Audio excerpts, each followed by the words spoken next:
Oi, gente, hoje eu vou ensinar pra vocês uma slime com tênis pé. Primeiro, a gente vai precisar de cola. Aqui eu tô usando a Mercur, precisa ser branca, tá, gente? Pode ser qualquer marca. Aí a gente coloca da quantidade que você for fazer. Depois, a gente vai pôr a pasta de dente. Aqui eu tô usando a Colgate, tá? Tem que ser branquinha, gente.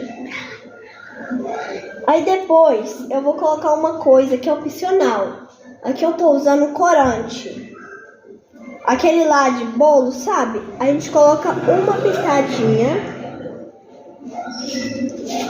Pronto. Aí a gente mistura com a colher. Até ficar da cor que você quiser.